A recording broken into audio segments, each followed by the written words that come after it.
যুবদল, সিদ্দিকগঞ্জ থানা যুবদল, আমরা শক্তি আমরা বল, আমরা শক্তি আমরা বল, সিদ্দিকগঞ্জ থানা যুবদল, সিদ্দিকগঞ্জ থানা যুবদল, আমরা শক্তি আমরা বল, সিদ্দিকগঞ্জ থানা যুবদল, আমরা শক্তি আমরা বল, আমরা শক্তি আমরা বল। সিদ্দিকগঞ্জ থানা যুবদল, সাহেব ভাইয়ের ভয় নাই, রাজপথ ছাড়ি নাই, সজল ভাইয়ের ভয় নাই, রাজপথ ছাড়ি নাই, সজল ভাইয়ের ভয় নাই, রাজপথ ছাড়ি নাই, সজল ভাইয়ের ভয় নাই, রাজপথ ছাড়ি নাই, সজল ভাইয়ের ভয় নাই, রাজপথ ছাড়ি নাই, সাহেব ভাইয়ের ভয় নাই, রাজপথ ছাড়ি নাই, তারেক জিয়ার ভয় নাই, রাজপথ ছাড়ি নাই, আমরা শক্তি আমরা বল, সিদ্দিকগঞ্জ থানা যুবদল, খালেদা জিয়ার ভয় নাই, রাজপথ ছাড়ি নাই, তারেক জিয়ার ভয়।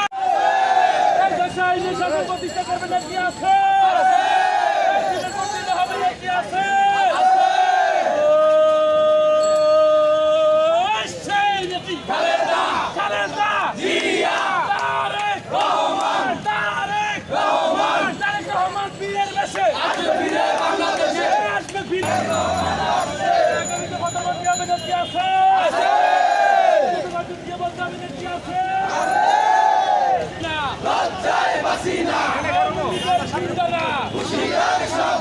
যুবলীগের গুন্ডারা সন্ত্রাসীদের লীগের আস্তানা ভেঙে দাও, ঘুরিয়ে দাও, অ্যাকশন অ্যাকশন ডাইরেক্ট অ্যাকশন, যুব দলের action direct action, Tarek Rahman, Tarek Rahman, Tarek Rahman বীরের বেশে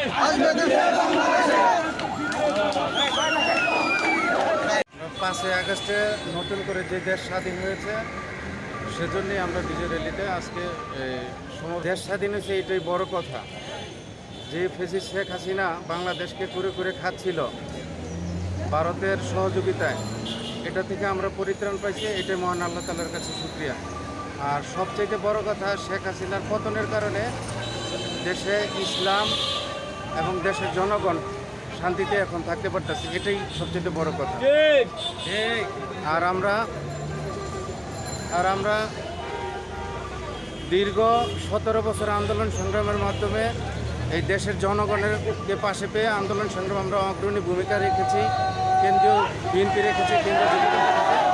এই জন্য আমরা এই শেখ হাসিনাকে পতন করতে পেরেছি, এটাই আমার মূল লক্ষ্য, মূল কথা। একটা কর্মী নিহত হয়েছে, আর সিদ্দিরগঞ্জে সাধারণ জনগণ সহ টোটাল 54 জন নিহত হয়েছে এবং আহত হয়েছে 18 জন। সিদ্দিরগঞ্জ থেকে, হ্যাঁ সিদ্দিরগঞ্জ থেকে। এবং আন্দোলন সংগ্রামে আমাদের অনেক যুবদলের কর্মী এই সিটাগুলি খেয়েছে। তোর মধ্যে আমার ডান পাশে দাঁড়ানো আছে এই ইব্রাহিম 4 নম্বর যুবদল নেতা এবং আসিফ, ওরা এই সিটাগুলি খেয়েছে আন্দোলন সংগ্রামের সময়। Jatrabari Chittagong road main point ছিল, সাইনবোর্ড যাত্রাবাড়ি চিটাগাং রোড, হ্যাঁ এগুলি আমাদের মহানগর যুবদল আমাদের স্পট দিয়েছে, এই স্পটগুলিতে আমরা কাজ করেছি। শহীদ হয়েছে সারা বাংলাদেশে, তাদের রুহের আত্মার মাগফিরাত কামনা করতেছি এবং যারা নিহত হয়েছে তাদের পরিবার পাশেও যাতে বাংলাদেশের জনগণ থাকে, বিএনপি থাকবে প্রতিশ্রুতি দিয়েছে। আহতদের জন্য তারুণ্যের অঙ্কার তারেক রহমান সাহেব পর্যায়ক্রমে বিভিন্ন সহযোগিতা পাঠাচ্ছেন এবং আমরাও আমাদের এলাকায় যারা আহত অবস্থায় আছেন, আমি নিজেও পাশে যাই, বিভিন্নভাবে সহযোগিতা করতেছি। বিভিন্ন ঈদে, বিভিন্ন দিবসে দল থেকে তাদের হেল্প আসে, আমরা হেল্প করতেছি।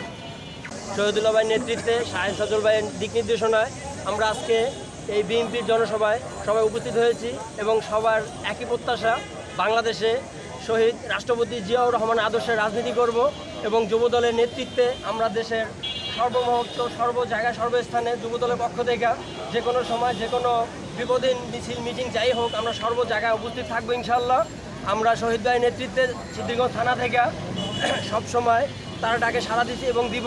আমরা বিগত দিন আন্দোলন সংগ্রামে যে জায়গায় আমরা উপস্থিত ছিলাম, যেখানে ডাকছে সেখানে গিয়েছি, আজকেও তার ব্যতিক্রম না।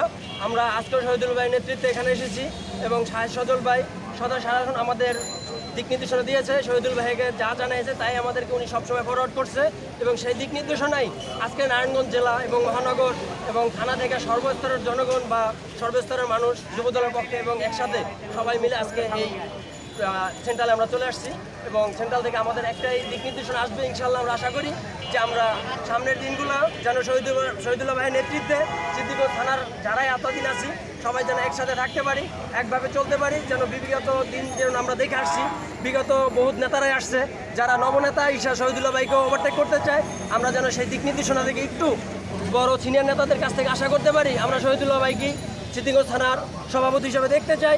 এটা আমাদের মাঠপথের কর্মী এবং বিএনপির থেকে যারা নেতা আছে কর্মী আছে তাদের আহ্বান।